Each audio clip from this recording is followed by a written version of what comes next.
Subscribe to our YouTube channel and press the bell icon to get the latest updates. We're here with the leaders of the restaurant industry. It's an industry that's been tremendously impacted by what's happening with COVID. And it's an industry that we're working very hard with and on. We're looking at doing deductibility so that a corporation can use a restaurant or entertainment clubs, et cetera, and get deductibility. I think that'll really have a big impact. Steve can maybe talk about it, Steve Mnuchin. But I'd like to have some of these leaders talk about real quickly about their company and the industry and any ideas they have. And I think we can do it in front of the media for a little while, and then we can answer a couple of questions, and we're going to get back to business. Okay? Please. Well, Mr. President, Mr. Vice President, Secretary Mnuchin, Secretary Scalia, and everyone else here, including my brethren from the restaurant industry, thanks so much for having us here. It's an honor for me to be here representing 10,000 restaurants in the U.S. We have Burger King, Popeyes, and Tim Hortons. These restaurants are owned by small businesses.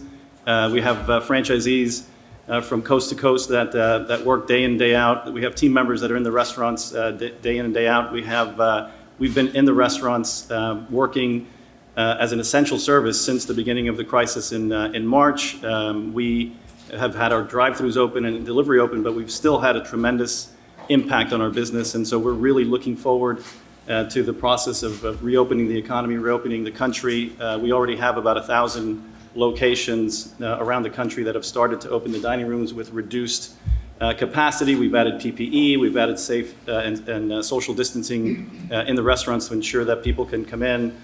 We have acrylic screens in the front counter. We have masks and gloves for the employees to ensure that everyone feels safe, our guests and our team members.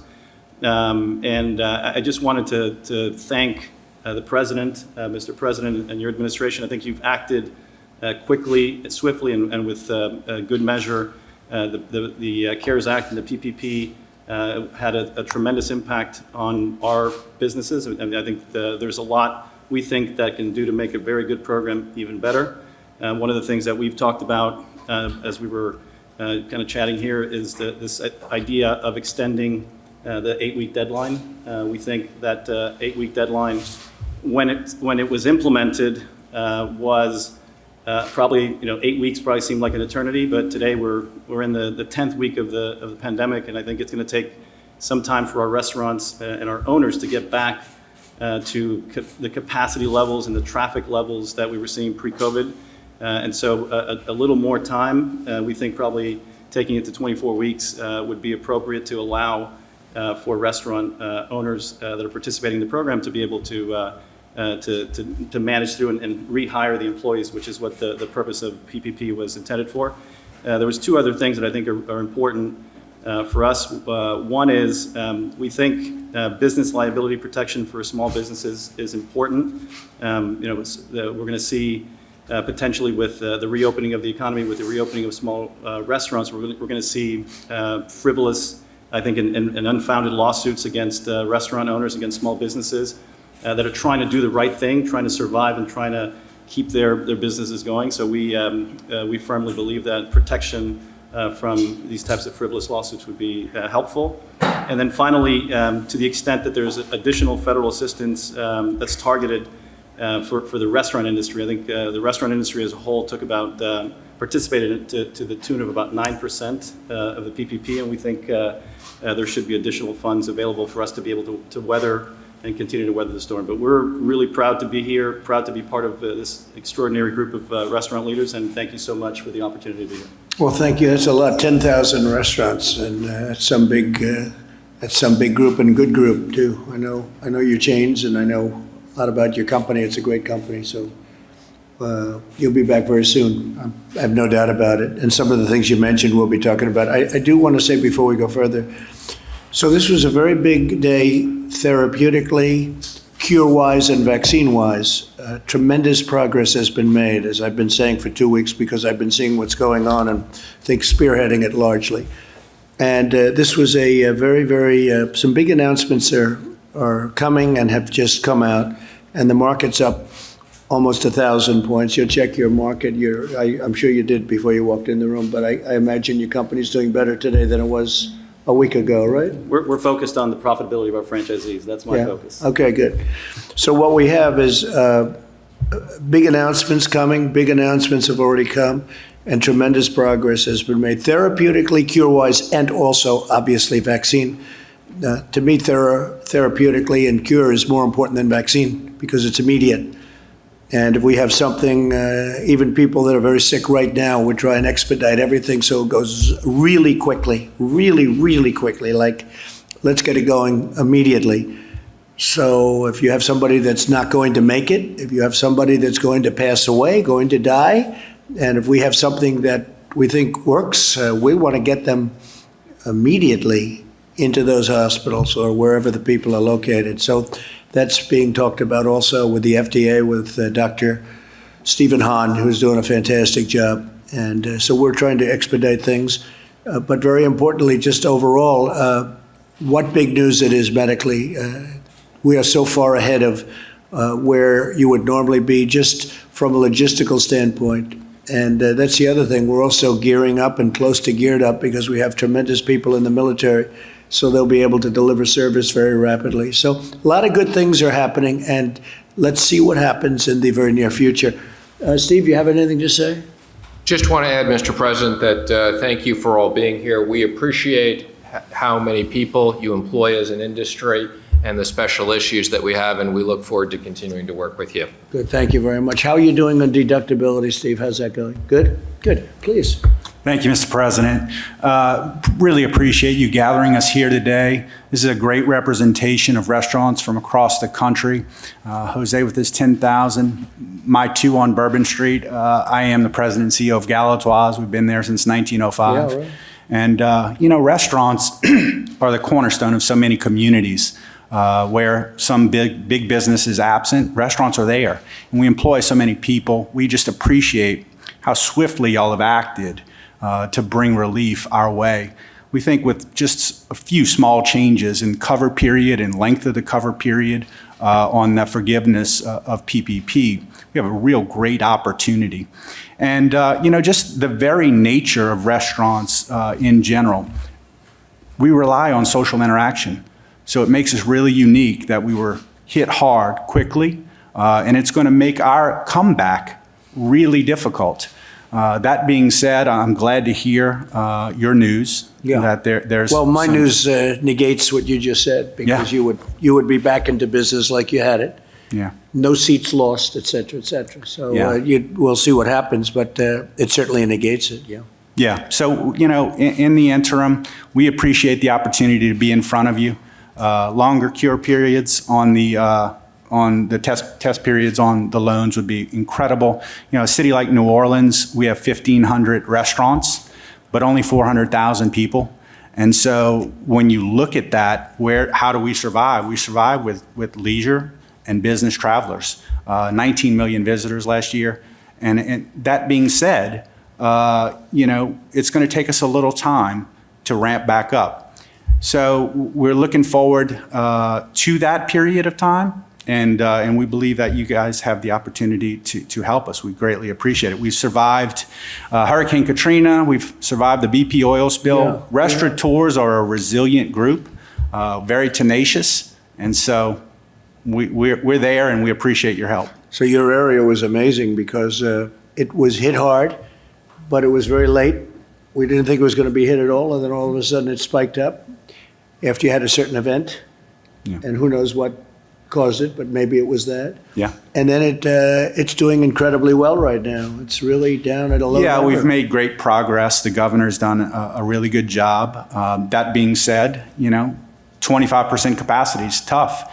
To literally I agree. think that this week when we reopen at 25%, we'll lose No. more money than last week because now we're incurring expenses. You got to get 100%, okay? Yes, You got sir. to get up, and I hope it's going to be up very fast. I hope the governor does that pretty quickly. Let's see how it goes. A lot has to do with what I said in my opening remarks. Ivanka, do you have anything to say? I know you like this industry. Well, I've spoken with many of the people around this table over the course of the past several weeks and beforehand, and I do think it's worth noting the Paycheck Protection Program has given restaurants alone, that industry alone, over $30 billion of relief. representing 250,000 restaurants nationwide. And that's just where we are today. So the feedback has been tremendously helpful. The Secretary's made some changes in the guidance and to, of course, informing new policy as we come out of this. But we really appreciate your being here and we thank you for the feedback. Thank you, honey. Hi, Mr. President, Mr. Vice President, Secretary, all of you, thank you for having us. My name is Will Guidera of 11 Madison Park in New York City, but I'm also a founding member of the Independent Restaurant Coalition. We started just 7 weeks ago, and we're here because we got together to represent the 500,000 independent restaurants across America. I'm talking about the mom and pops, your local diner, the pizza place, the pasta joint, and the 3 Michelin star restaurant, and honestly, everything in between. The things that represent the cultural fabric of our cities and of our towns, and the things that I believe, as a country, we need to fight to keep. We also represent the 11 million people that work in those independent restaurants across the country. Listen, it's clear that this administration cares about our industry. And it's also clear that all of you understand the extent to which we are more specifically vulnerable than a lot of other industries in America. And I think that's why we're here today. And so I think it's just important to take a moment and acknowledge that and say thank you that we're taking this time. Thank you, Will, very much. PPP is important. And the changes that have already been talked about and are going to continue being talked about today are very important. And if those changes are made such that people feel confidence that they can spend that money and have it forgiven, I think that will be the thing that allows our restaurants to reopen. That said, we need something more than that is specific to independent restaurants in order for our restaurants to stay open. Everyone here knows that last month alone, I think in the first half of April, more than 1 out of 4 people that applied for unemployment were restaurant workers. 1 out of 4. It's just insane. And so we've put forward a plan to members of Congress and to this administration that we put forward because it'll put all of those people that are currently unemployed back to work, such that by the 3rd quarter of this year, we're going to be looking at unemployment reports that are astonishingly good. Not to mention the supply chain that we represent. If restaurants go down, the commercial real estate industry, the farming industry. And so our plan helps bring unemployment back to where it needs to be. And it supports a lot of our other industries that rely on independent restaurants for their survival. And so we appreciate being here. We'd love the opportunity to talk more about this. I know that in times like this, a lot of people have their hands out. I don't take that lightly. I do believe that independent restaurants are more vulnerable than most and a really important part of this nation, and I don't want to lose them. And so we appreciate your consideration and your support. Okay, thank you very much, Will. Appreciate it. Larry, please. Thank you, sir. 48 states are opening. That's a big plus. And the vaccination research news was great today. So we see it in the stock market. I want to thank everybody for being here. We are working hard. Steve mentioned the tax deductions for restaurants. We're also working very hard on the COVID-19 liability restrictions. That's going to be a key part of our next package. And I just want to say, I guess I'm usually the optimist, but we're in a terrible pandemic contraction here in the 2nd quarter. We know that. And there's a lot of hardship and a lot of heartbreak. But there's also a few glimmers of hope, of recovery, because I know you, sir, believe in the second half recovery, and I do too, and I think with the right policies, we can have a booming next year. But the signs are housing demand looks better, gasoline demand looks better, the Apple Mobility Index looks better. That's, people dialing up to see where to get from A to B. New York State's Empire State Manufacturing Index was up enormously. I don't know where that came from, but it was. Unemployment claims each week look terrible, but they're a lot less terrible, from 7 million to 3 million. So there are some glimmers of hope. Kevin has some data on better credit card numbers. So it's a tough haul, but I think things are starting to turn. That's my take. Wish everybody luck. I think so, Larry. Maybe much more than people understand, and you're starting to see that. going to come back strong. Please. Mr. President, Mr. Vice President, Secretary Scalia, Secretary, I want to thank you for having us here today. I have restaurants across the United States. We average 27 employees per restaurant. These are the small businesses across in each of these communities that those 27 people have families, have mortgages, have rents, have car payments to make every day. And being able to stay open and work with the governors and get the PPP money and to be able to give people reassurances that tomorrow is going to be better than it was today and to give them that hope has been really important for us, our business, and those families. And I want to thank you for your leadership and your team's leadership in doing so. One of the things we talk about in the business is how well we talk about treating others and bringing people into the family and bringing them into the restaurant like you bring them into your home. And that's what we do in the restaurant business every day. We treat everyone like family. And doing so and having the leadership here has been really helpful to us and the entire industry. And frankly, 8 weeks, 9 weeks ago, I was thinking about this Chinese nightmare, and I didn't want it to affect the American dream that we all had. And I'm a success story about the American dream, going from $3.45 an hour starting at the front counter in a fast food restaurant to what we have today. And I couldn't be prouder. How many restaurants? I own and operate 765 restaurants across the United States now. That's fantastic. And Wow. and it's I couldn't be. It's an American dream, sir. And I appreciate everything everyone's doing here to keep that dream going.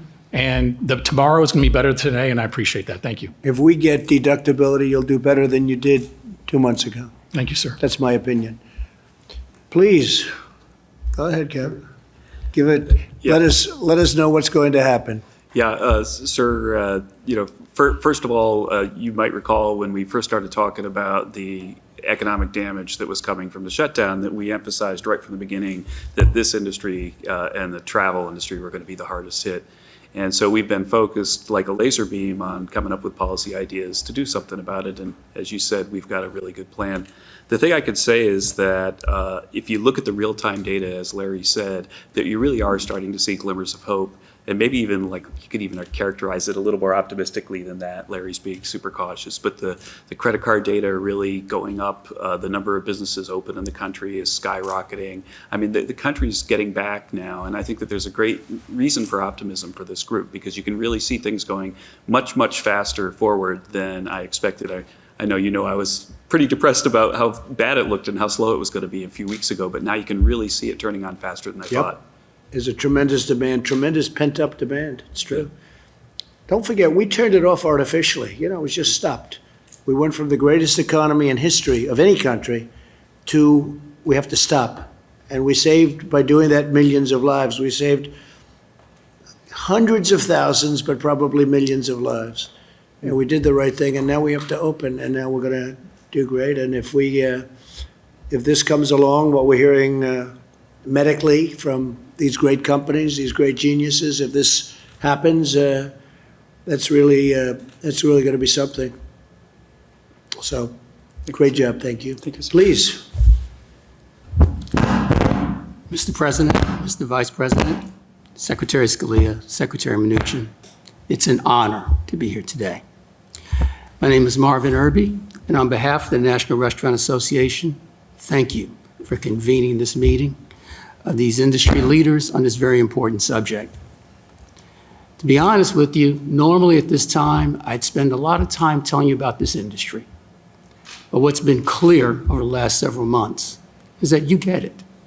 This administration gets it. You know everything about our world-famous chefs, our esteemed independents, our beloved brands that dot every community in this country.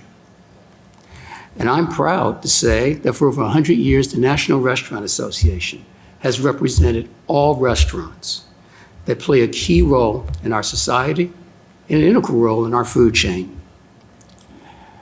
I have the opportunity that I get to speak to restaurateurs every single day. And I can confirm we desperately want to reopen. Our restaurants are desperate and are heartbroken that at this time we can't provide the support and the comfort to the communities in which we serve.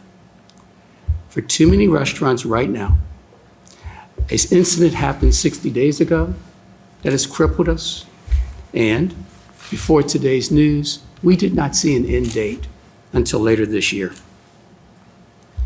Programs like the Paycheck Protection Program are an incredible first step.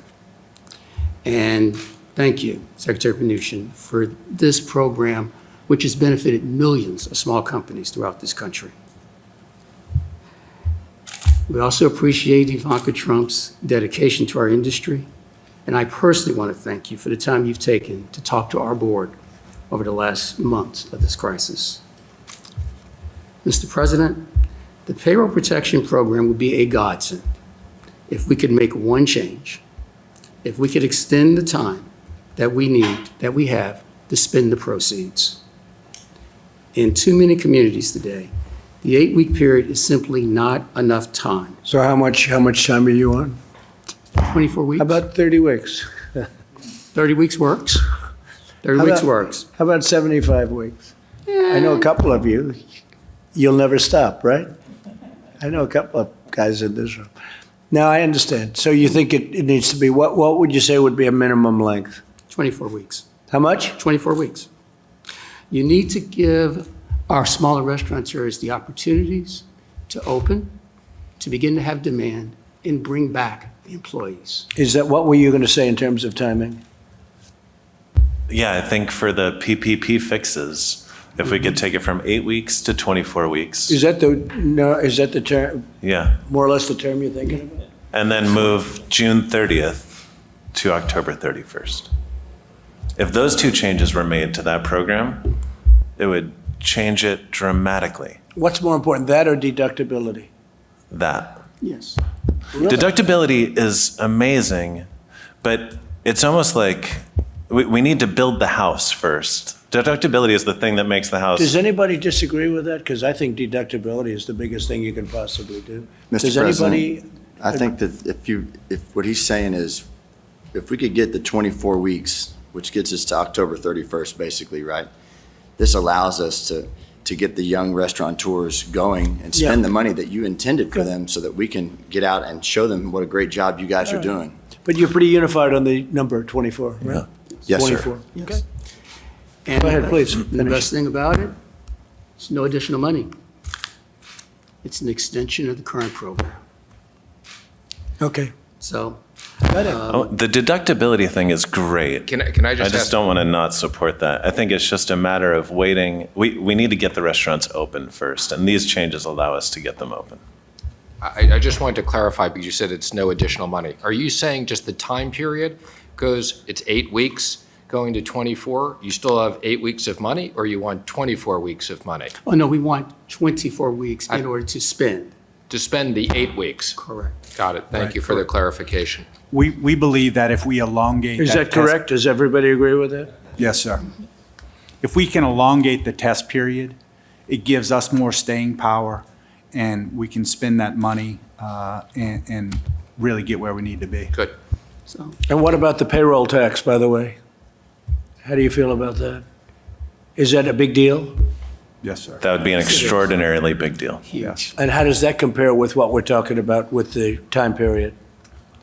Payroll tax? I would say deductibility, payroll tax deductions, all those things are spectacular, and we need them, and they would be greatly beneficial. But- We're viewing the PPP fix as what we need to So the get out of PPP the was rut. really a big deal. Yes, sir. So we hit it right. When we did it, we hit it right. Okay, thank you very much. Thank you. Such a big deal.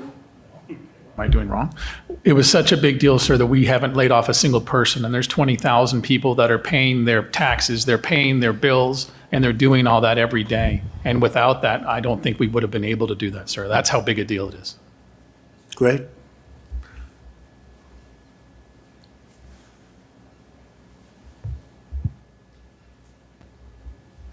Mr. President, Mr. Vice President, good afternoon. Thank you so much for your leadership.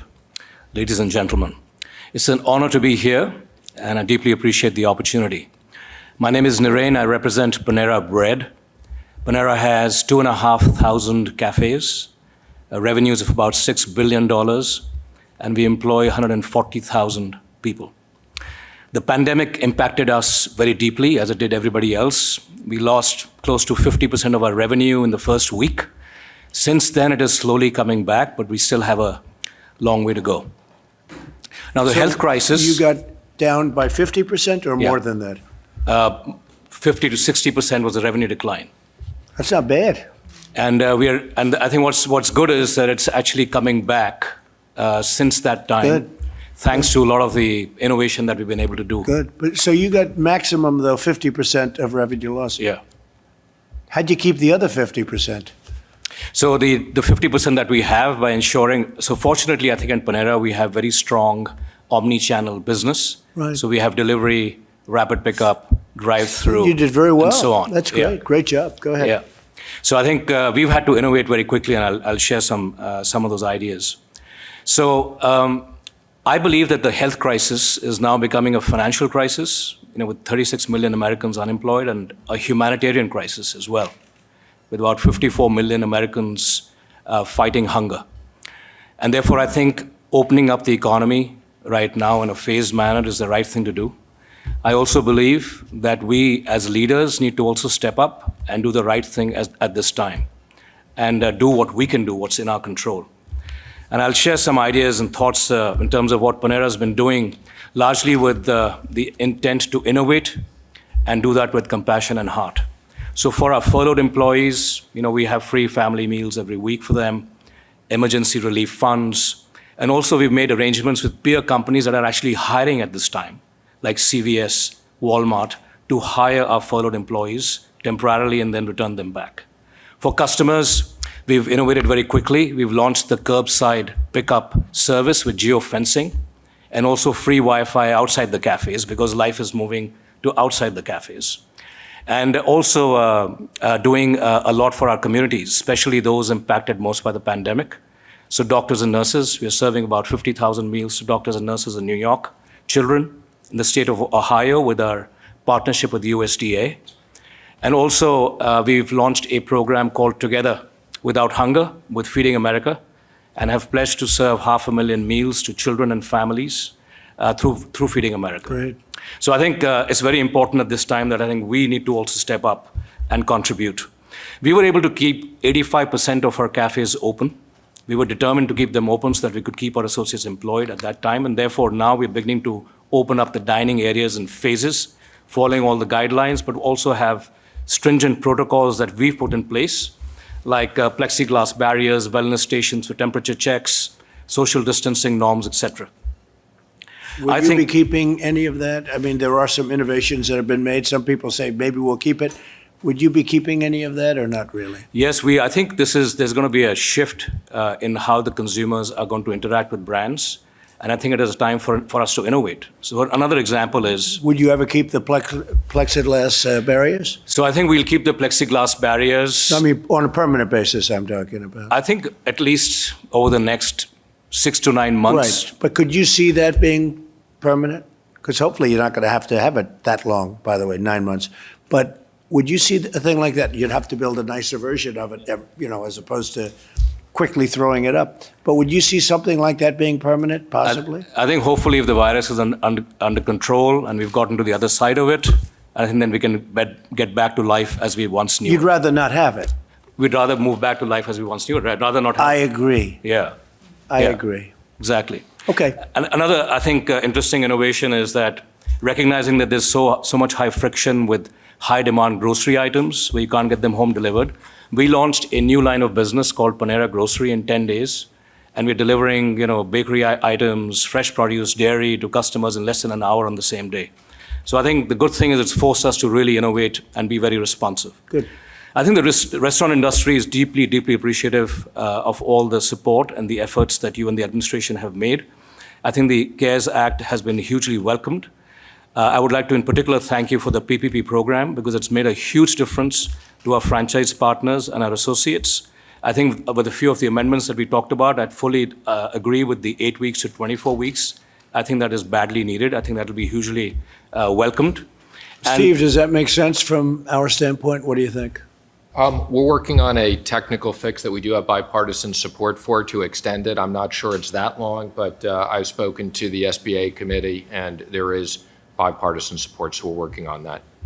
And I think we talked about the limited liability. I think that's also a very important aspect. And thirdly, The Democrats don't want to give you the liability provision. They just don't want to have that. And Yeah. it's crazy that they don't. But the Democrats do not want to give that to people, and that's not a good thing. and I think the third But we'll thing is, get I it think anyway. Go ahead.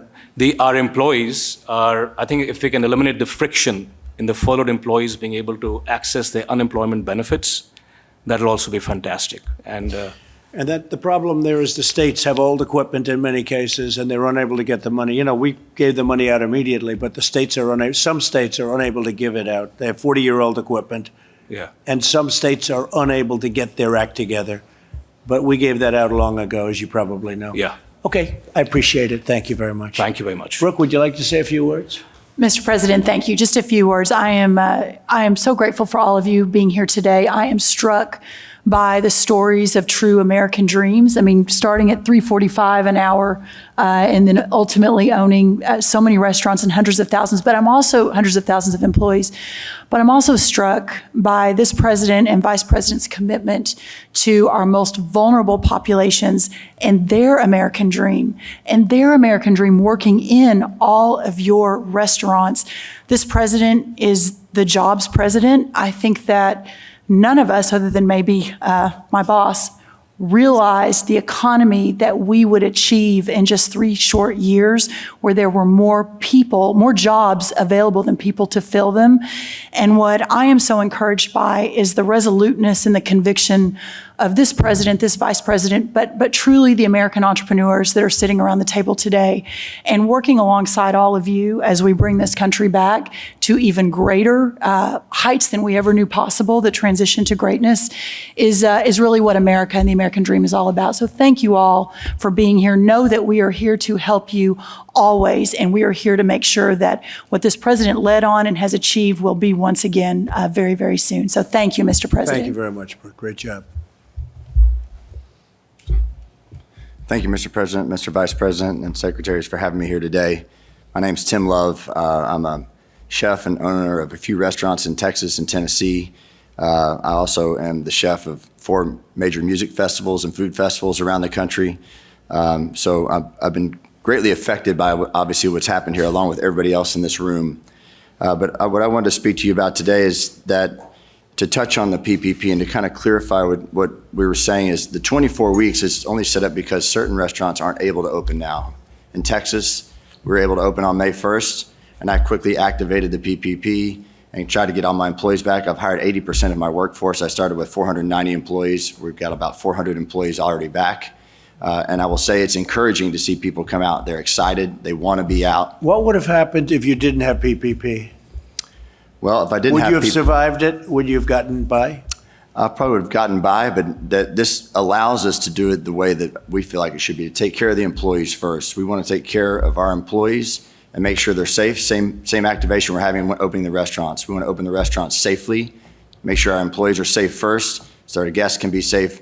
I'd ask from the administration to put out that confidence, to get the American people understanding that it is great to go out and that our economy is going to be great again, because we know where it was before it started. We know how to get there, clearly. So now, just with a couple of adjustments to things that are already written, to the Secretary's point, we're not asking for more money. We're just asking the opportunity to spend it the way that you want us to spend it, the way it was intended, to take care of our employees when we're able to open up.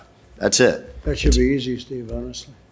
Yes, sir, Mr. President. I think you can take care of that for we're sure. working on it, Mr. That President. should be easy. Yeah. Okay. And That's like one of the easiest requests I've ever heard, Larry. But that leads me to my next request. The 75-25, the way that it's spent, I know is tough, but I'm speaking for my friends who are in New York, not necessarily for myself, even in Texas, where the rents are higher, and they need the ability to spend the money on rent if necessary, so long as they're hiring their employees back. So while the number one thing is to get the workforce back, reduce unemployment, get people back to work, which is what I'm doing at 25%. Believe me, I'm not going and building new houses on my 25% of occupancy. But what I am doing is putting the great American people back to work that I love. And the way we get the economy going is getting the workers back to work so they're able to spend money and earn money. So therefore, we can keep the economy moving. And so those two adjustments to the PPP, which don't require any extra money from the administration, from Congress, allows us to really move the economy forward, which I know is one of your number one things, especially as we're moving along this year. And I think you can get a lot of people in our industry, the workers, the people work very, very hard to get behind you, just to show that kind of confidence. I think you will. How many restaurants are there total, everything, in the United States? How many are there? Yeah. How much? 650,000 restaurants. Who would think that's 11% of the overall? 650,000 restaurants. Who would ever think that's possible even, right? That's good. And it's been a great business over the years, and it'll be better than ever. 650,000 again, so long as you keep doing what you're doing. That's Yes, fantastic. sir. No, I think deductibility gets that. Actually, I think I would agree with that. you'll go very substantially. They got rid of a lot of restaurants when they ended that. People don't realize it. Then you get used to it. You had fewer restaurants. They rented to other things. Now I don't know what they're going to rent to. And to your frankly. point about that, sir, the deductibility, which you can easily identify with, and it does spread wealth amongst the restaurants, most definitely. We're talking just about an immediate concern with the PPP to get people moving forward so that we can get this agree. deductibility going. No, I agree. We'll look at that very strongly. Yes, sir. Thank you. Okay. Hello, Mr. President, and it sees how important it is to all of y'all, this subject, because I haven't seen this much firepower from all of y'all except at a state dinner or a Christmas party. So I appreciate, Mr. President, that all of you guys are here because I know you're really trying to get something done. I own a company, Landry's, which is in 40 states and is all full-service restaurants. So I average like 150 employees per restaurant. And it's everything from Del Frisco's to Mastro's to Martin's, the Palm, but then it's on the other side, the Bubba Gump's, the Rainforest, and they're all company-owned.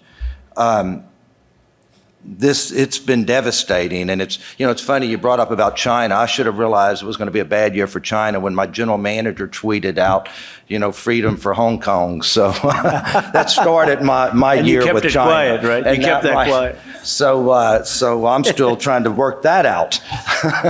And here comes something else. He owns the Houston Rockets, in case you don't know.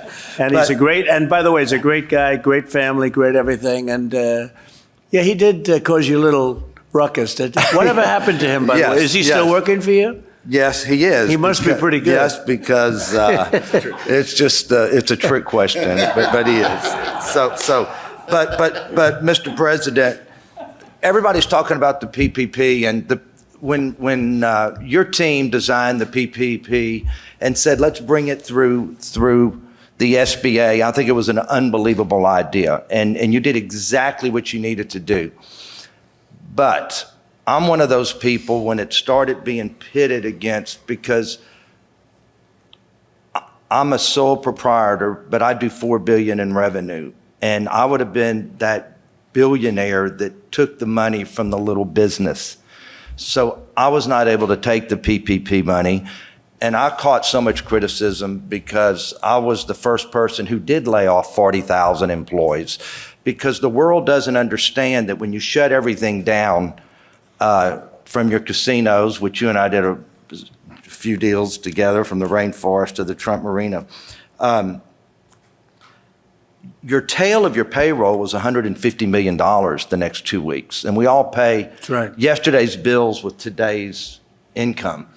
And I wanted to put 40,000 people back to work May the 1st, but couldn't take the criticism, and even from the administration, there was some that bigger companies shouldn't be taking this money, but I don't have the ability to put those 40,000 people back to work. So I just wish that don't add any money, but just divide it up and So you're saying that because your restaurants aren't split up among thousands of people that own restaurants, and you have it yourself in the company? Yeah, that it would have been one person taking this money, So but your team specifically wrote the bill for any restaurant under 500. This was for the restaurant business, which has only got 9% of the money.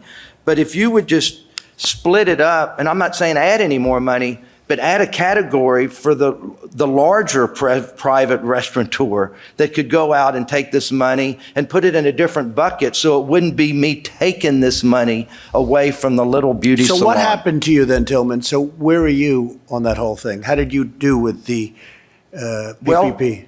How did it work out for your company? I took the money and sent it back and did not spend a dollar of it because they found out you're very rich and they said, what the hell? You know what? But I also was the first person that opened the leveraged finance market and went and borrowed $300 million at 12%, where just 3 months earlier borrowed at 3% because I needed the liquidity to keep the company afloat. So what did you do? You went out very early, right, for the money, and you found the market it was opened even at that early days. Yes, right? I borrowed $300 million to add to liquidity, but it wasn't enough to hire back all my employees, which I would have loved to have done with the PPP. What do you do with your basketball players that are making $25 million a year? I have 2 of them that make 40, Russell and James. By the way, they are good players. They are good, but yes, they are getting paid Could because I there's ask a you collective bargaining agreement, and that's why. Tillman, what's going to happen with basketball? Can you give us because I would be interested. Do you have any idea what they're doing now? Yes. I think what they're doing is waiting to see what happens in certain states and if we're going to be able to play. Making sure the virus continues to go in the right direction in the next few weeks. And I think that if things keep going the way that it's going, I think the NBA, the commissioner, Adam Silver, who's done an unbelievable job through this, and the owners, I think, will make the decision to try to start the season up again. Will you finish the season or not? I think that there's talk about finishing the season, playing X amount of games. The players need to play to get paid. And right now they're taking a 25% pay cut.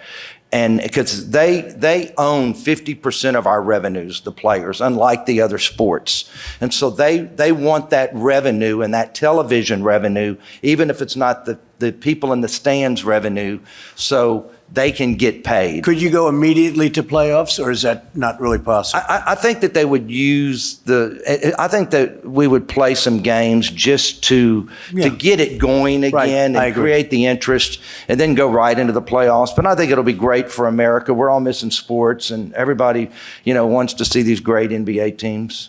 But good luck with it. Thank you. But just create a category for us, Mr. Secretary. Steve, what do you think about that? I mean, he's got a unique situation. He has a lot of restaurants. It's a big company, but but I can't pay him. You have other people where the company is the same size, but you have 2,000 owners. What do you think of that? Well, it's a complicated issue, Mr. President. As I've said before, we didn't anticipate the Los Angeles Lakers, who I'm a big fan of, would be taking a PPP loan. And as a result of that, there was a lot of backlash around Who paid that, it back? And we went through the certifications. I'm saying that for the media. And, they paid it. Again, we realize the issue, how it impacts your workers, and we're sympathetic to that. This was a program for companies that were not necessarily quite as big. But this is different than the Lakers. The Lakers are a basketball team. This is a man that owns how many restaurants you own? 600 restaurants, but they're all full service restaurants. I have 60,000 employees and you don't have the ability to pay them. I'm happy to follow up with you. We don't need to have this in front of No, but it is interesting for the press to hear it because they understand the complexity of it. So if he had 600 owners and he franchised them out or something, but he had 600 owners, they qualify. If he has, if he owns it, it's a different situation, but I can understand what he's saying. So let's take a look at it. And then just one more thing. If we could just do something with lease terminations, because I'm the largest operator in New York for full service restaurants, and the $1 million leases, let them protect their rights, the landlords. What's your largest restaurant? What is it, New York? Del Frisco's, Mastro's, Martin's, the Strip House, the Bill's Burger and Rockefeller Center, Dos Caminos, on and on. So. But if we could Good job you've done. I mean, you got hit by the plague, right? But outside of that, you've done a hell of a job. Just trying to keep up with it. It just brought you back to earth a little bit. We were definitely brought back to earth. You really have. You've done a fantastic job. Hey, you're a friend of mine for a long time, and, Thank you, and sir. I have to say, you paid me rent for a long time, right? Absolutely. For rainforest, Never and missed some a other payment. things. And you were never late. Now You're a tough landlord. A great gentleman, really a great gentleman. Steve, it's an interesting case. Okay, do the best you can. Good luck with the basketball. Thank you, sir. You have a hell of a team. And thank thank you. all of you. Say hello to those two great players, all of your players. But man, they can play, huh? They can play. So you say they make 40 a year? Russell and James both make $40 million a year, and they were still getting paid. So a lot of my employees really wanted that PPP money. You want them to play this year? Yes, sir. How many more years do you have together, right? So I you have want, both of them for 3 more years. you want them to play this year because magic them- can happen, right? Absolutely. A little Okay. magic, and Good luck. all of a sudden you get a big ring. Good luck. Thanks, Tillman. Thank you, sir. Jared? I just want to thank everyone for being here. It's been incredible to watch all the innovations that you've been doing in your business models to give more confidence to the public, to get open. The president identified this very early as a critical industry for us to focus on for a few reasons. One is you're a major employer. There's a lot of people who are hurting right now because the restaurant industry is closed, but also you're a gem of America. People love getting entertainment and enjoyment from the great work that you do. So this has never really been an issue before because the restaurant business has never been closed before for a period of time. So this is truly a unique historical situation that's occurred, and we're all in this together to try to figure out the best way back. But the quicker that we can help you figure out how to get demand up, the quicker you can hire back employees, and we can get Americans back to enjoying all of your fine establishments. So thank you for all you're doing, and thank you, Mr. President, for your leadership. So, Tillman, he took a ventilator job where the country basically had no ventilators, essentially, and built an incredible empire for building ventilators in a period of very short time.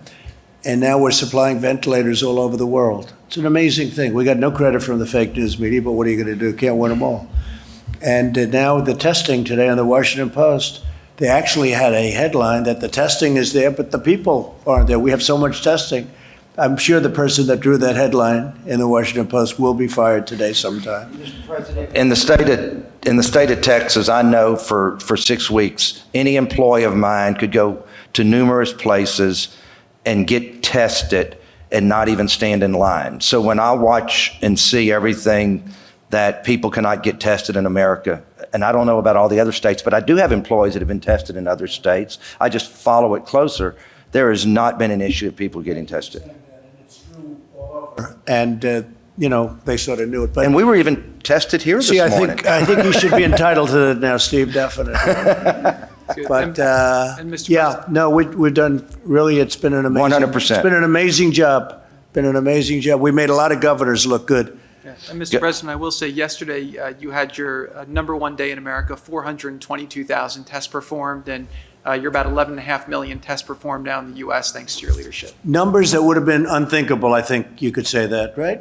Yes. Numbers that would have been, John, those are numbers that could have been talked about. Nobody would have believed it. So anyway, so please. Mr. President, like yourself, I'm a New Yorker and a career changer. I was a former bond trader at Goldman Sachs, and now I own restaurants in Brooklyn, most notably Lilia and Missy in Williamsburg. Good. We help make every day a good day. Along with Thomas and Will, we're founding members of the Independent Restaurant Coalition, and we're grateful to have a seat at this table for the first time.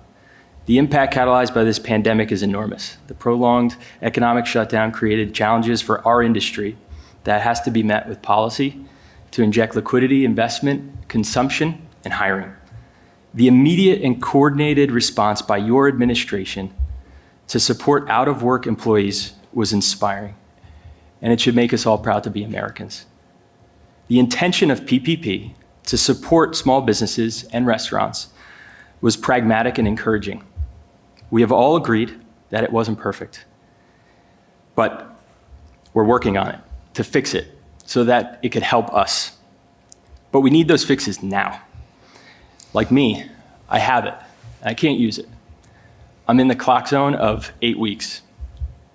PPP is a bridge. So do you agree with what they're saying in terms of timing? Immediately, it must happen. And you agree with the 24 number? Yes, absolutely. Did you guys meet before this or something?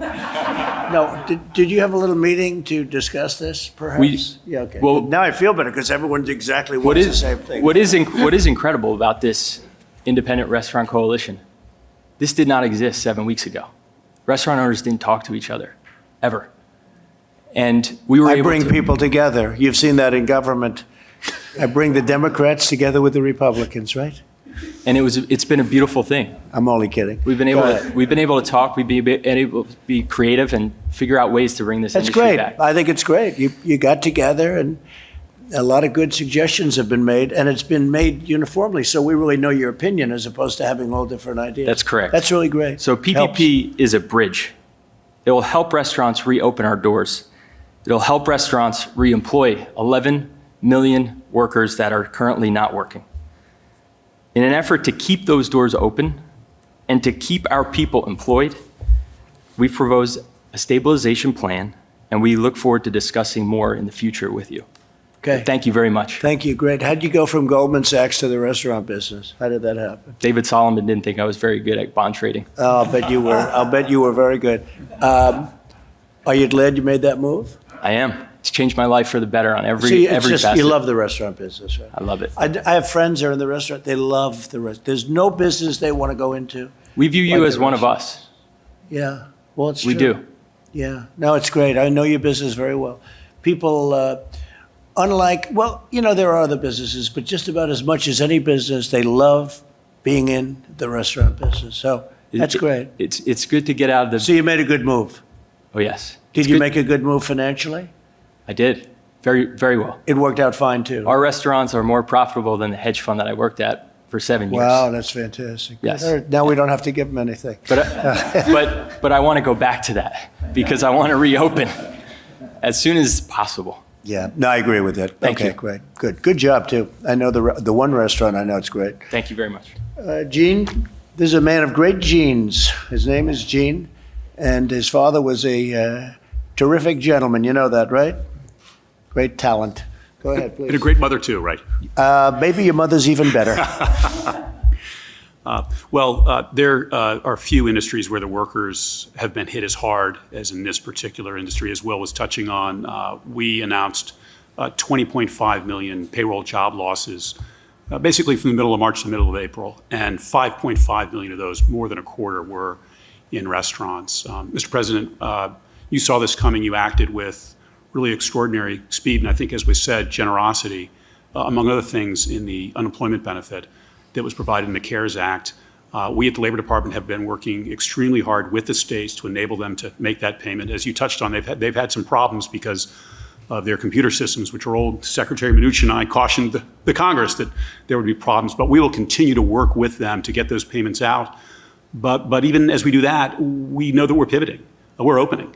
We're reopening across the country. There are glimmers and more than that as we begin that reopening. And so we will be focusing, too, on helping workers transition from unemployment back onto the job. And you hear a lot of numbers. A number that really sticks with me is a couple different surveys have shown, federal surveys have shown that 90% of workers who are unemployed right now have said it's temporary. And I want to make that right. I want to make that true. That's why, Mr. President, you want to safely but promptly reopen. And so we'll continue to work with. That's a very important number. 90%. If you go into a real big recession and you don't have a number like that, that's a tremendous number. That's really a great, it's a testament. Because again, it was artificially turned on and off, but now it's off and we're going to turn it back on. It's been turned on as of, I don't know, it almost feels like today is the first day. I think last week didn't feel the same. Now it feels good. People are starting to go out. They're opening. They get it. We understand the disease much better than we did when it first came in. Nobody understood it. Nobody's ever seen it before. And it feels much different. I mean, today's almost like the first day. But the expression that we like to use, right? Transition to greatness. We're going to be back. And what you said is a very important thing. People expect to go back. And by moving quickly but safely, we get them there. And I had discussions with several of you about safety. We're very focused on that at the Labor Department, giving workers, and I know you're focused too, on giving customers the confidence as they return. And we'll continue to work with CDC and others to help on that front too. And Gene, you have to help the truckers also. We've been talking about the truckers, Mr. President. I can give you a report. Because they've been out there, and I'll tell you, they work hard, and they have brokers that take a lot of their business away. They don't work so hard. They sit in an office someplace. It's not good. So I'd like to help the truckers. Yeah, Elaine and I have been talking about All right, good, please. Mr. President, Secretary Mnuchin, Vice President Pence, Secretary Scalia, thank you for having us here today. Of course, I'll echo what everybody else has said, how proud we are to be sitting here at the White House in your home, to be able to share some of our struggles and hopes and aspirations. The restaurant profession is a profession that's always dynamic, and you've seen that around this table with some of the things that my colleagues are doing, but we're also very united. As you've seen, and you just responded to the 24 weeks. Did we have a meeting before? Certainly we had a meeting before. Did we talk about it? Certainly we talked about it. Because we want to be unified in our approach, whether you have 650 restaurants, 2 restaurants, 6 restaurants, 1,000 restaurants, it doesn't really matter. We all are nurturers at heart, and we want our restaurants to reopen so that they can nurture our guests, our communities, and finally our country. There's something to be said for going last, because I just want to agree with everything that everybody else has said around this table. So I won't repeat it and bore us with more of the same. But I will tell you a story, a personal story, 2 personal stories, if I may. One about the PPP, and thank you very much, because it's been a lifesaver in many ways for me. I have restaurants, of course, where I have not been able to use the PPP yet. But I also have... Why is that? Because we can't open yet. And there's no point in me hiring back my staff. Where is that? Where? California, New York, Las Vegas, and South Florida. I mean, I hear they're going to keep Los Angeles closed till the end of August. Is that a fact? That's a good question. I'm in Napa Valley, but I'm not really sure about Los Angeles. I'm sorry. Yeah. That's the mayor wants to do that. Yeah. That's a death wish. Yeah. Because, there's death on both sides. You know that. Mm-hmm. There's death on both sides, not just a one-way street. And we solved a big problem, but you have to understand the other side of it too, and they don't understand the other side of it. Yep. Okay, please. On the other hand, our consumer product good division, where we have 4 different businesses, has been thriving. And we have taken our PPP money and then rehired 100% of the staff in those 4 companies. So I look at that, and I'm extremely thankful and grateful for all the work that you and your team have done so quickly to help us. On our restaurant side, I echo what everybody else has said. It's a little more complicated. I also want to thank you for voicing your support of BIG, which is our business interruption group, which I started with a couple other chefs, and has grown quite large. And we've started to make some inroads with the insurance companies, certainly with some of the congressmen and some of the senators. So we continue to work on that for all businesses, not just for restaurant businesses. Finally, I want to talk about a small farm in Orwell, Vermont. A small farmer named Diane St. Clair, who is by herself with her husband. And this is about the supply chain and how important restaurants are in so many different aspects. But we reduce it down to individuals that we know, that we love, that depend on us as restaurateurs and as chefs. It's a woman who has 8 cows, who gets up every morning 7 days a week to milk her cows, let them out to pasture, begin to make her butter, bring her cows back at 4 or 5 o'clock, milk them again, and put them to bed every day. I am the sole source of her revenue. She's not able to sell her butter anywhere else, so she's not making butter today.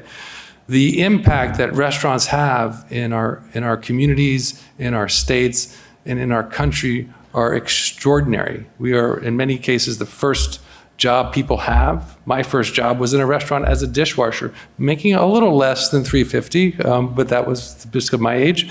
And being able to move up. We give people the second chance in restaurants.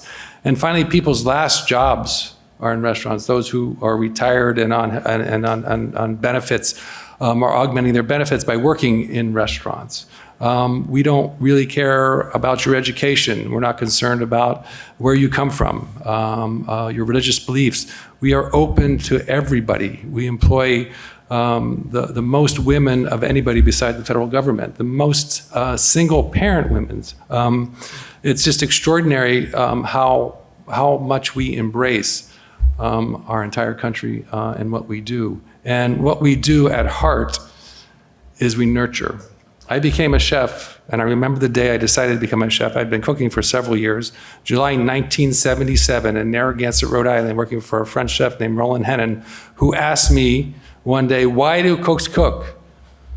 And I was certainly intimidated. I was young, and I said, "Chef, I don't know. Why do cooks cook?" He said, "We cook to nurture people." And there was something inside of me that resonated with, and I embraced the idea of nurturing people. And I have 1,200 employees.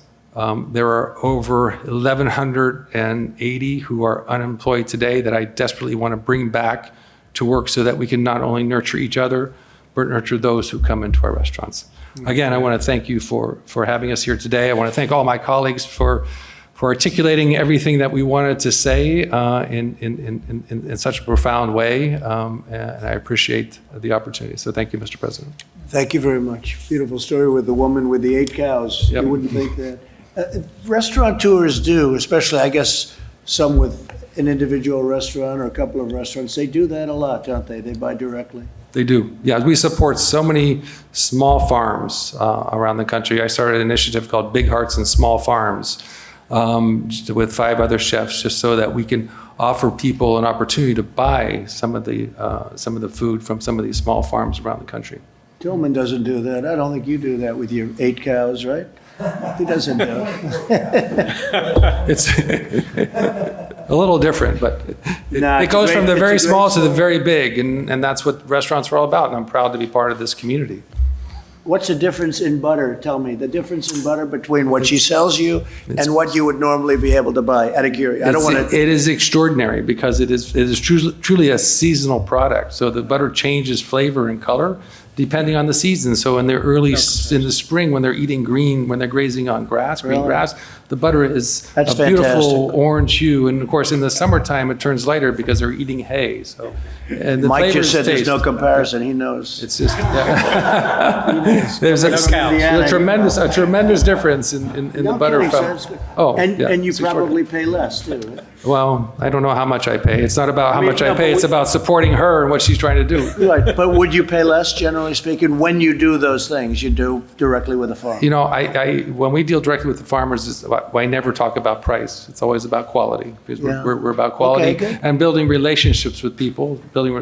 I've been buying Diane's butter for over 20 years. No kidding. She did tell me one time, I'll tell you a little story again if I can, that she had to raise the price of her butter. And I said, Diane, I really don't know how much your butter costs, but I appreciate you telling me this. And she said, but I also want to tell you why.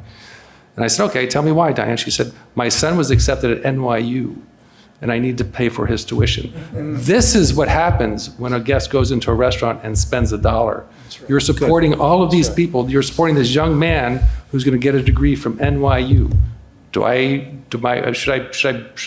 negotiate with her on price? Yeah. No. I think it's great. Thank you very much. Beautiful. Thank you. Okay, Mike. Well, I think the media wants us to go quickly. I Yeah, know that John is I'll over here. go very quick. He wants to hit us with a question so bad.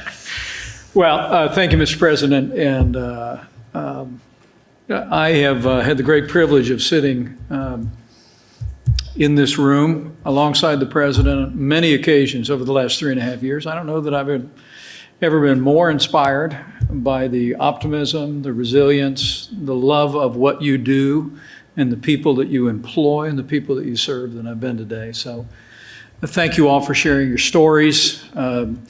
The President has brought together here our top economic team, the Secretary of the Treasury, Secretary of the Labor, all the people that have been involved in standing up the whole of government response. But from the standpoint of the White House Coronavirus Task Force, let me just say thank you. This industry, 650,000 restaurants strong, had to make very, very hard choices. I want to assure you, you said, Sean, that you all consider the President to be one of you. And I can tell you, my friend considers himself to be one of you, and he always will.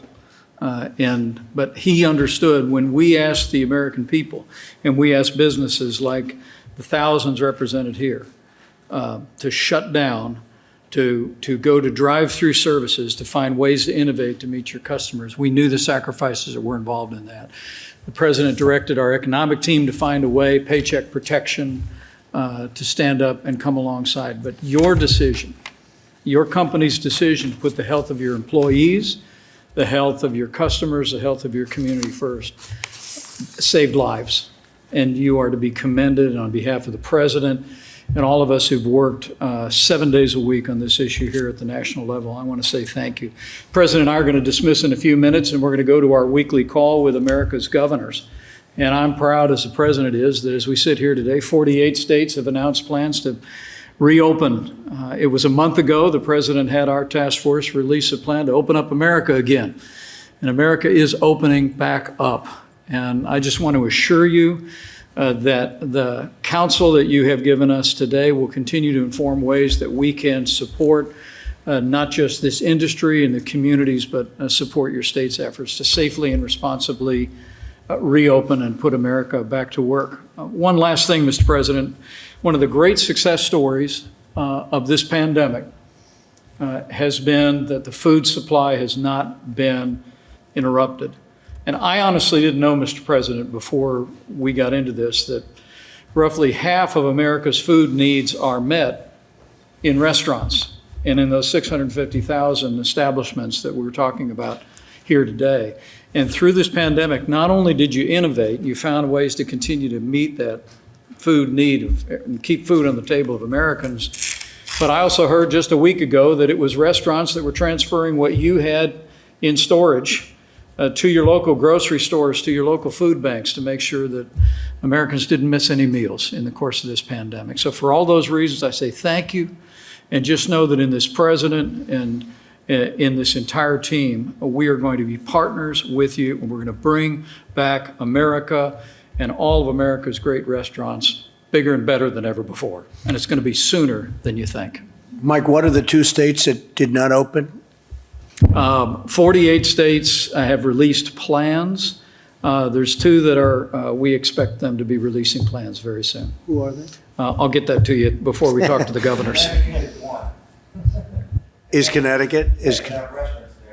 Can't do anything. So it'll open. It'll happen quickly. So just briefly, the Paycheck Protection Program has delivered over $30 billion in aid to more than 250,000 restaurants. Up to 95% of that funding is going directly to the workers' payroll. You know that? On Friday, the SBA published the loan forgiveness application, which ensures that all businesses, including restaurants, will not be penalized as long as they make good faith efforts to rehire all of their employees. You know that? I signed a bill providing federally funded pay to sick people that are sick and for family leave. So you have for sick and family leave, and that's a very important bill. So you have federally funded paid sick and family leave. And I think some of you are taking advantage of that. Businesses can defer paying income taxes until July 15th. We gave that extension. Business can claim tax refunds by deducting their losses from the 2018 through 2020 against taxes they paid for the previous 5 years. That's a big deal. And then, as you know, we're going to Congress, and this is more pertinent to what we're talking because you knew all of what I just said. You've been living through it.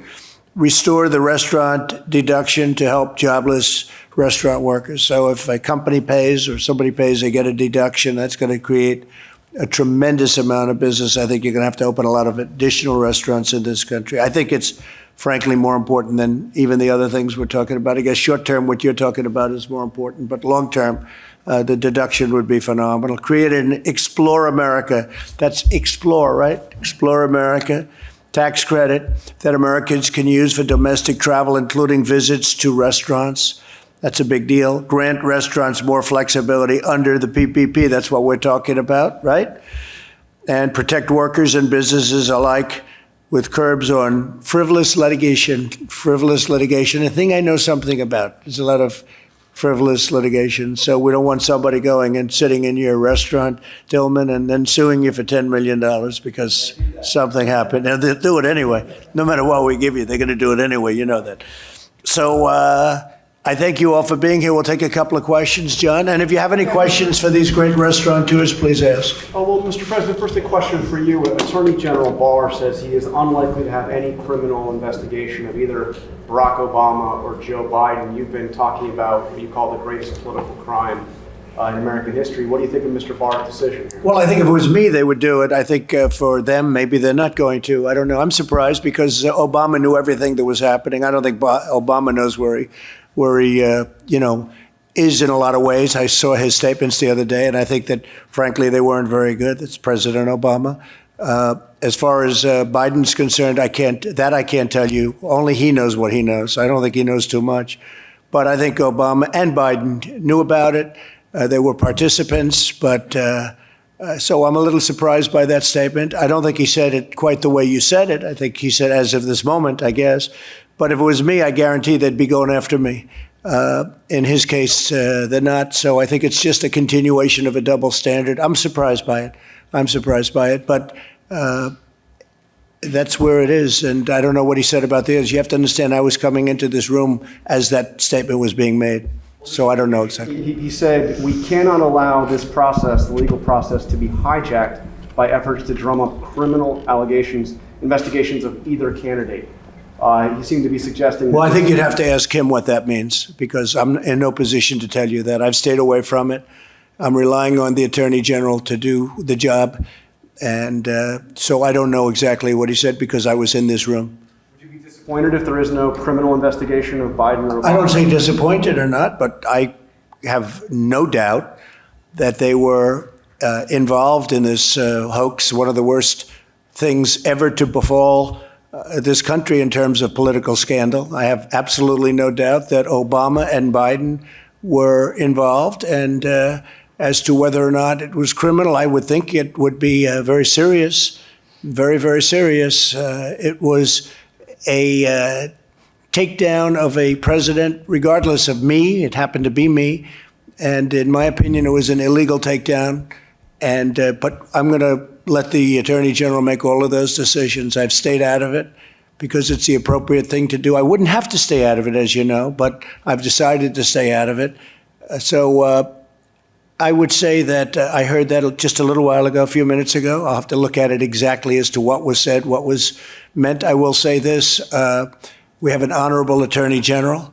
He's going to do an honorable job. He's a very honorable man, and he's going to do a very honorable job. But I am surprised only in that I have no doubt. Personally, I have no doubt. But he may have another feeling. I have no doubt that they were involved in it. It's a hoax. It started off with a Russian hoax. It went to a Ukraine hoax. It's just a whole big disgrace. And this country has better things to do. It's a disgrace.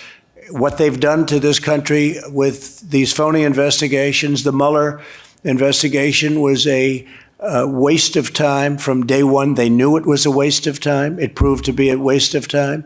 I think there are a lot of bad people involved, and they should pay a very big price if they were caught. So we'll see what happens. But I rely on the Attorney General. He's a very honorable man. Okay, any other questions? Do you agree with Peter Navarro, who said the CDC let the country down in terms of testing? I think they work very hard. Don't forget, they've been here for many years. It's not, they don't work for me, they work for the country. They've worked very hard. When we took over in terms of, getting involved, Mike headed up the task force. He worked with CDC, and I could ask Mike to give you part of it. But I will say they had no test, and one of the tests had a problem very early on, but that was quickly remedied, and now we have the best tests anywhere in the world. I think I give ourselves a lot of that credit. A lot of the brilliant people that worked on testing, a lot of the brilliant people that worked on the ventilators, to a point where we have the best testing in the world. We have the best ventilators and distribution in the most ventilators in the world. It's not even close. So I can't do it. I would like to ask Mike that question. CDC, you work with them all the time, certainly much more than I do, Mike. Oh, we do, Mr. President. And let me say, I think Peter Navarro's point was that CDC and our public health labs at the state level were operating with an arcane testing system. And it was one of the reasons why early on we brought in all of the commercial labs around the country. The president created a consortium of these commercial labs, and we reinvented testing in America. That's the reason why at the end of February, we had done a total of 8,400 tests at that time using state public labs and the CDC labs. But because of the president's efforts with basically innovating testing in America, we now reached 11 million tests. I think you heard the statistics, more than 400,000 tests yesterday. And we're actually hearing, as the president said earlier, we're hearing reports of excess capacity that I think the state of New York, Governor Cuomo reported that he has the ability to test 15,000 people a day, but they were only testing 5,000 people. We've heard the same reports from Florida and other states around the country. But again, it's all a testament to the fact that President Trump essentially brought in the power of the private marketplace, private laboratories, reinvented testing in America, and that's how we've been able to be at a place where, as we talk about opening up America, every state in America today has the testing capacity and the supplies to be able to move into phase one reopening. And we're going to continue to make that a reality. We've made a lot of governors look very good, that I can tell you. I'm reading some of the reviews on some of the governors, and they're getting these reviews. Well, we were able to get them ventilators that they didn't have. We were able to get them testing that they still wouldn't have. We were able to get them a lot of things that they didn't have, including helping them fill up their stockpiles, which really they should have had done. They weren't supposed to be using us for that. But we've made a lot of governors look very good, and that's frankly good because it's good for our country. Okay? President, why did you pass up an opportunity to speak to the World Health Organization earlier, their virtual meeting today? I chose not to make a statement today. I'll be giving them a statement sometime in the near future, but I chose not to give a statement. I think they've done a very sad job in the last period of time. And again, the United States pays them $450 million a year. China pays them $38 million a year. And they're a puppet of China. They're China-centric, to put it nicer, but they're a puppet of China. And I think they've done even when I did the ban, Mike remembers this very well. When I did the ban, they thought it was inappropriate to do. I did a ban very early. If I didn't do that ban, you would have lost hundreds of thousands of more people in this country. It was a very important ban. People don't like talking about the ban. But it was very important. I was the only one that wanted to do it. And we did it, and we saved thousands of lives, hundreds of thousands of lives probably. And Dr. Fauci said that, and other people said that. Deborah said that, you know that. But the World Health Organization was against it. They were against me doing the ban. They said, you don't need it, it's too much, it's too severe, it's too all of these things, and they turned out to be wrong. Sleepy Joe Biden said the same thing. He came out, he said I was xenophobic. You believe that one, Tillman? I was xenophobic because I said you can't come in if you come from China. You can't come into our country very early. And Biden said I was xenophobic. Town in San Francisco at the same time. This is my guy.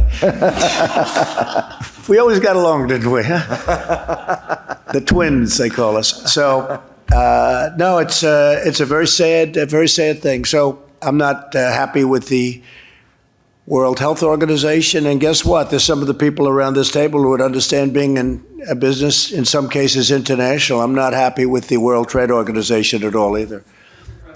Explain, sir, why you decided to fire the Inspector General at the State Department? Yeah, I don't know him at all. I never even heard of him. But I was asked to by the State Department, by Mike.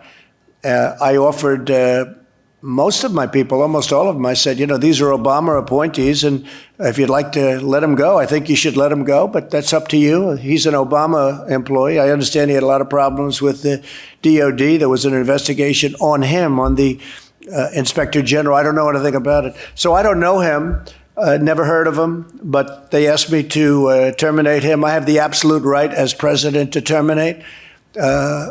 I said, who appointed him? And they said, President Obama. I said, look, I'll terminate him. I don't know what's going on other than that, but you'd have to ask Mike Pompeo. But they did ask me to do it, and I did it. I have the right to terminate the Inspector Generals. I would have suggested, and I did suggest in pretty much all cases, you get rid of the Attorney Generals because it happens to be very political, whether you like it or not. And many of these people were Obama appointments. And so I just got rid of them. And you've got some criticism from Democrats in Congress who are saying this is a pattern of you trying to avoid having accountability. And if I didn't fire them, they would have criticized me too. They'd criticize no matter what you do. You know, if you have too many ventilators, they'll say, gee, he has too many ventilators. If you don't have enough, they'll say he doesn't have enough. No matter what you do, between that and their partner, the fake news media, they'll find something. No, I don't know the gentleman.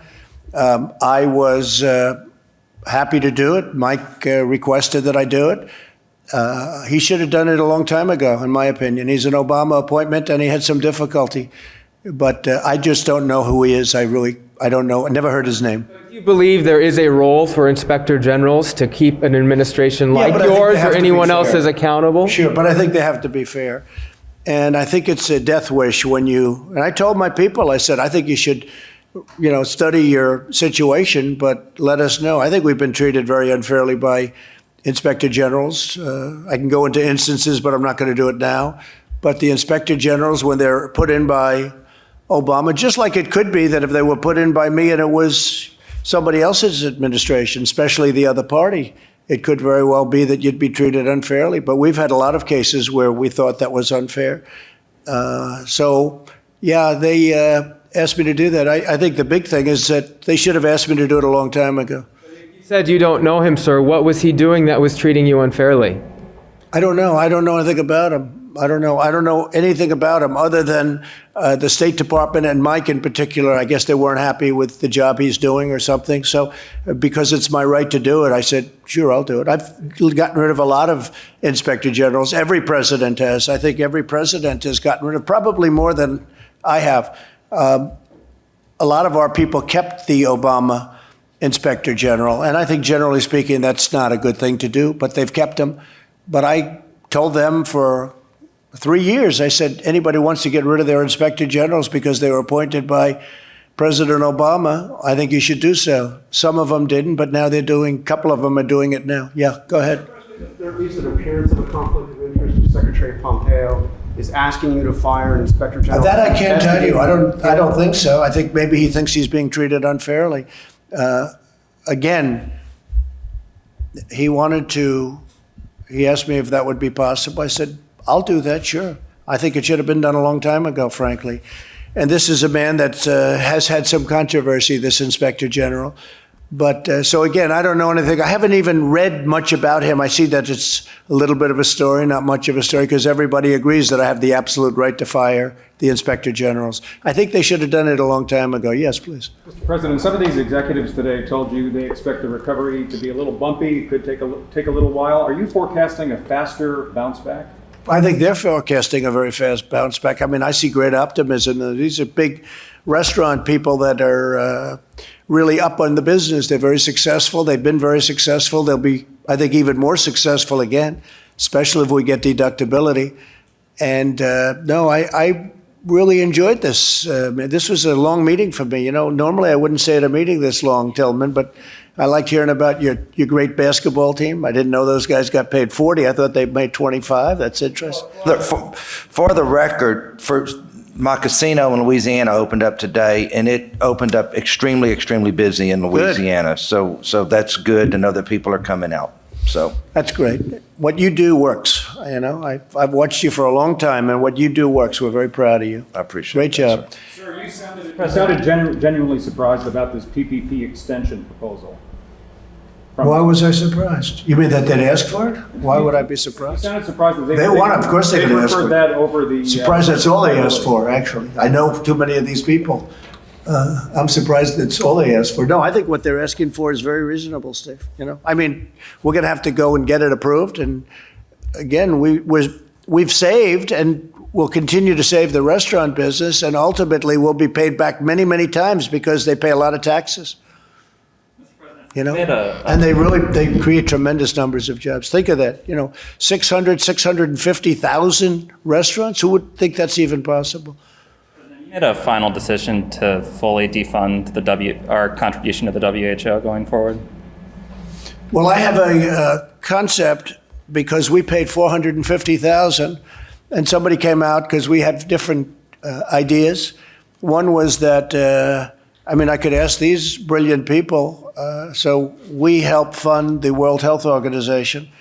We use it like everyone else does. They gave us a lot of very bad advice, terrible advice. They were wrong so much, always on the side of China. China paid $40 million last year, and we've been paying $450 million a year for many years. Somehow that doesn't work out too well. So I was thinking about bringing our 450 down to 40. And some people thought that was too much. So we're going to make a decision fairly soon. But I think it's very unfair when we're paying 450. For many, many years, we've been paying 300, 400, 450, almost 500 sometimes. And we're not treated right. And we're not treated by World Trade. We're not treated right either. The World Trade Organization.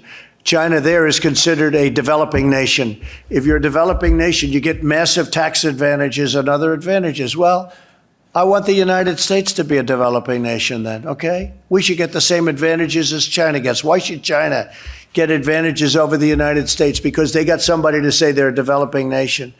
And so that's under review also.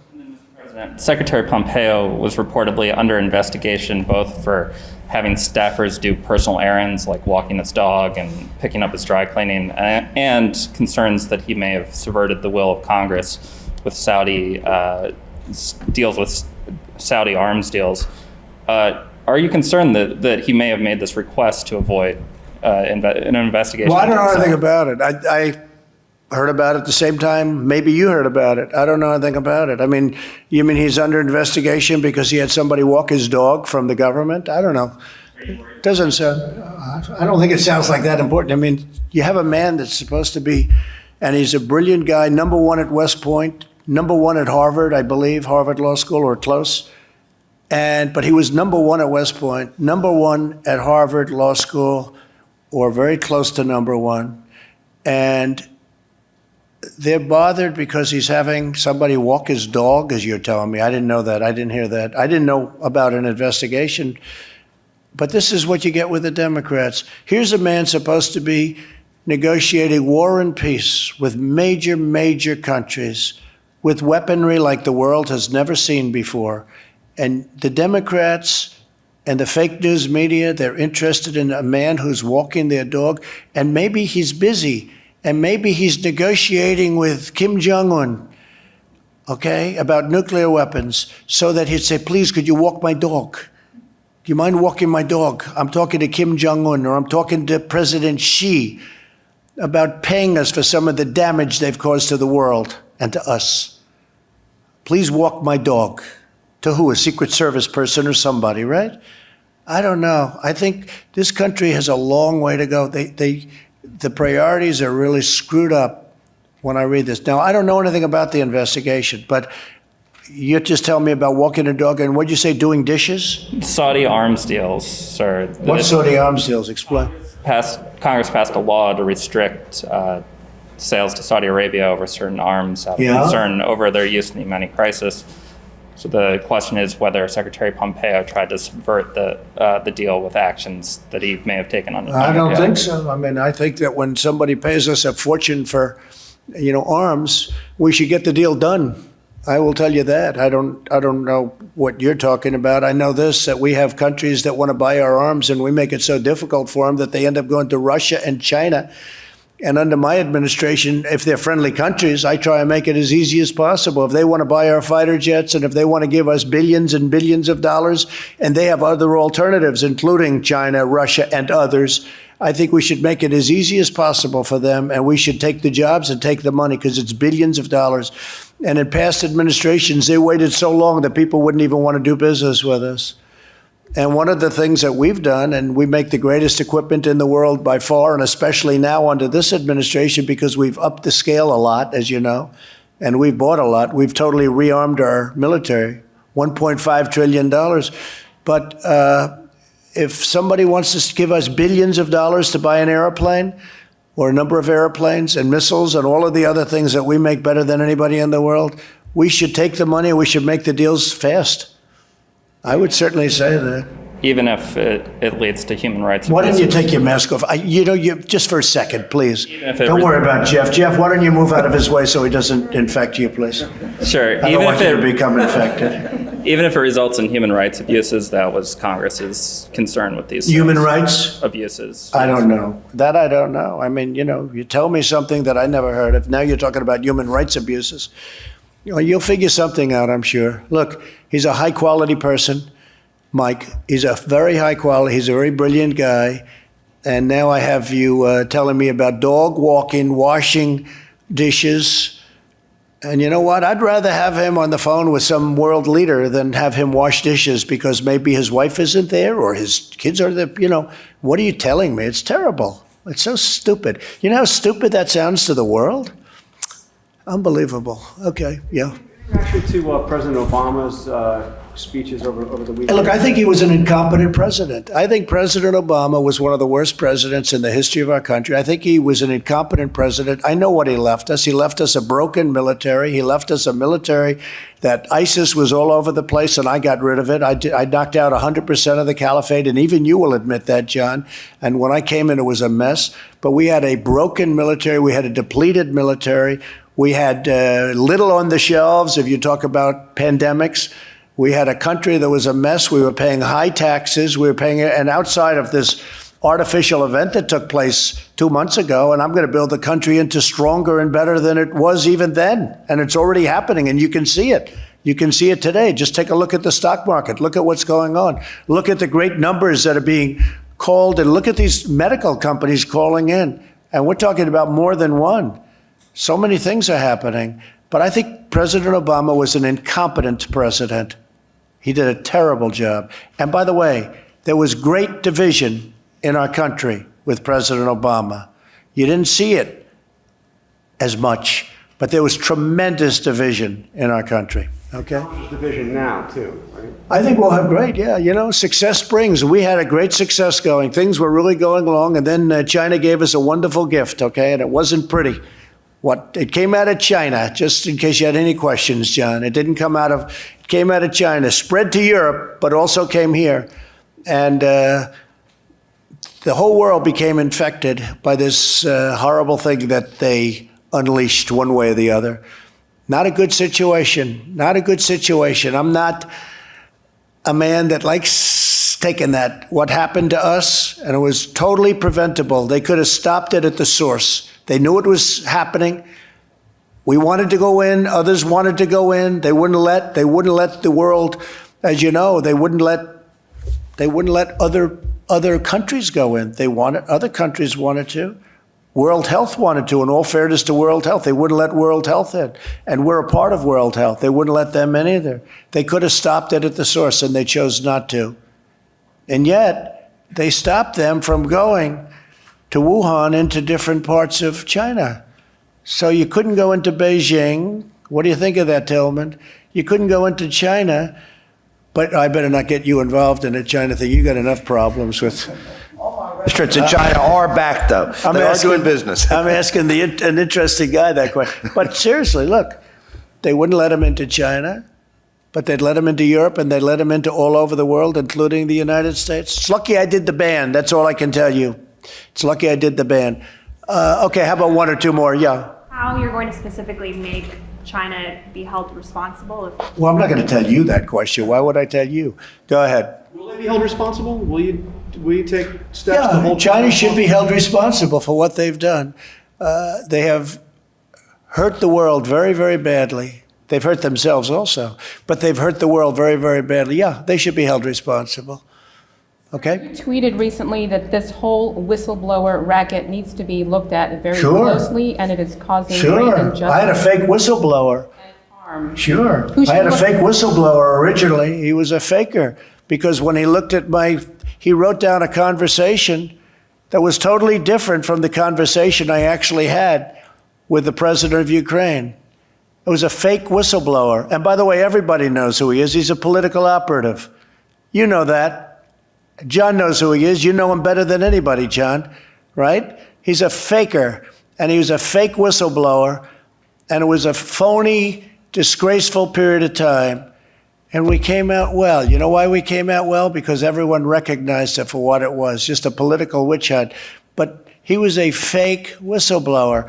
he wrote a story that bore no resemblance to the conversation that I had with the president of Ukraine. Nothing whatsoever. And by the way, the Inspector General, he went by the whistleblower. He didn't want to see the conversation that I had. When he saw the conversation that I had, he said, well, that bears no resemblance to what the whistleblower said. Why did he look first before he ran to Congress?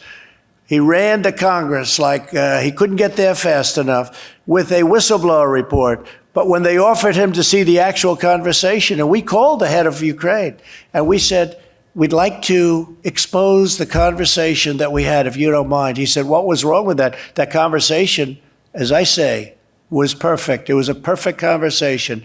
Not a thing said wrong. That's why we had, other than half a vote from Romney, and Romney's, loser, but other than a half a vote we had from Romney, I got 52.5% to a half. In the House, we got 196 to nothing, 196 to nothing. The Republicans were so unified, not because they all liked me, but because they knew this was a horrible thing that happened. But he was a fake whistleblower. He reported on a conversation that didn't happen, just like Shifty Schiff. Shifty Schiff went up before Congress, and because he has immunity, in other words, you can't put him in jail if he lies, because they have immunity in the halls of Congress, in the Great Hall. So he made a statement that was totally different from what I said. You know that. 8 times quid pro quo. There were no quid pro quos, nothing, zero. 8 times, over and over again. And he made it as though that was the conversation. But he knew that wasn't the conversation I had. And any place else, he would have been thrown out of office and put in jail for what he did. But he had immunity because he made it in the halls. It should be the opposite. If you make a statement like that, if you lie, you should get double penalties, okay? So, that's the way it goes. So you had a phony whistleblower, and this other guy with the hydroxychloroquine, okay? Well, he went out, and he's the one that approved the hydroxychloroquine. He's the one that signed the application. He also happens to be, if you look, see whether or not, I won't put it on me, I'll put it on you. See whether or not he was a big contributor to the Democrats. See whether or not he wanted the Democrats to win. No, there's a lot of bad things coming out about him. But you people don't want to write the news, But if you look, but he's the one that signed the application, the very important form. He signed it. Now, if he doesn't believe in it, why would he sign it? And a lot of good things have come out about the hydroxy. A lot of good things have come out. And you'd be surprised at how many people are taking it, especially the frontline workers, before you catch it. The frontline workers, many are taking it. I happen to be taking it. I'm taking it, hydroxychloroquine. When? Right now, yeah. A couple of weeks ago, I started taking it. Because I think it's good. I've heard a lot of good stories. And if it's not good, I'll tell you right, I'm not going to get hurt by it. It's been around for 40 years for malaria, for lupus, for other things. I take it. Frontline workers take it. A lot of doctors take it. A lot of doctors take it. I take it. Now, I hope to not be able to take it soon because, I hope they come up with some answer. But I think people should be allowed to. I got a letter from a doctor the other day from Westchester, New York, around the area. He didn't want anything. He just said, sir, I have hundreds of patients, and I give them hydroxychloroquine. I give them the Z-Pak, which is zithromycin, and I give them zinc. And out of the hundreds of patients, many hundreds, over 300 patients, I haven't lost one. He said, please keep pressing that, sir. And if you look at that phony report that was put in, that report on the hydroxy was given to people that were in extraordinarily bad condition. Extraordinarily bad. People that were dying. No, I think for whatever it's worth, I take it. I would have told you that 3-4 days ago, but we never had a chance because you never asked me the question. Did the White House doctor recommend that you take that? Is that why you're... Yeah, White House doctor. I didn't recommend. No, I asked him, what do you think? He said, well, if you'd like it. I said, yeah, I'd like it. I'd like to take it. A lot of people are taking it. A lot of frontline workers are taking hydroxychloroquine. A lot of I don't take it because, hey, people said, oh, maybe he owns the company. No, I don't know the company. You know what? I want the people of this nation to feel good. I don't want them being sick.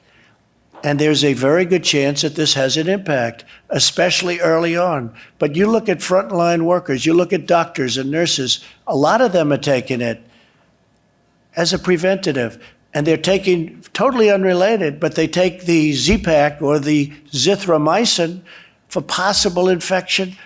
Now, I haven't taken that other than an original dose because all you need, you don't have to take it simultaneously. But the zinc you do take.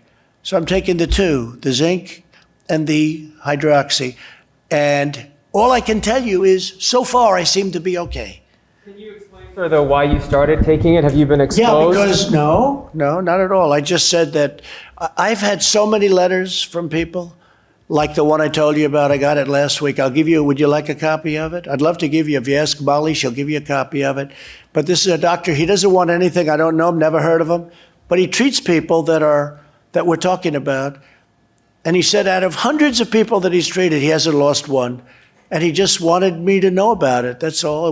He wasn't saying, gee, could I have dinner with you, Mr. President? I'd like to come to the White House. But I've received many such letters. I've received a lot of positive letters.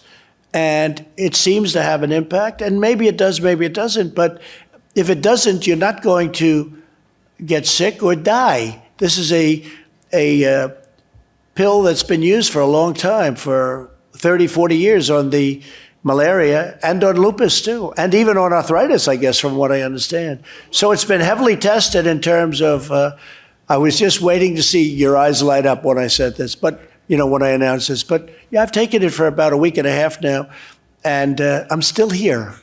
I'm still here. Can you explain, sir, though, what is the evidence that it has a preventative effect? Here we go. You ready? Here's my evidence. I get a lot of positive calls about it. The only negative I've heard was the study where they gave it, was it the VA, with, people that aren't big Trump fans gave it, and we've done the greatest job maybe of anything in the VA, because I got VA choice and VA accountability, both approved. Accountability, Tillman, is where you can fire bad people that work in the VA, that you couldn't fire them. We had thousands of people that were sadists, that were stealing, that were robbers, that were horrible people. They'd beat up our veterans. They couldn't do it in prime time, but they did it when they were sick. And we got accountability. Nobody thought you could get it because of the unions and civil service. I got it passed so that now you fire bad people in the VA. We got rid of tremendously bad people that should never have been there. But I also got, probably even more importantly, if you can say that, maybe not, VA choice. So if you have to wait online for a doctor, you go outside, you have a private doctor, we pay the bill. We work out deals with doctors. We have pricing. So you go out, you pay the bill. And it was a great thing that we did. So we've done a great job with the VA, but they had a report come out. And the results of the report, it was a very unscientific report, by the way. But I get a lot of tremendously positive news on the hydroxy. And I say, hey, you know the expression I've used, John? What do you have to lose? Okay, what do you have to lose? So I haven't taken it for about a week and a half. Every day? At some point, every day. I take a pill every day. At some point, I'll stop. What I'd like to do is I'd like to have the cure and or the vaccine, and that'll happen, I think, very soon. And you've had no symptoms, sir?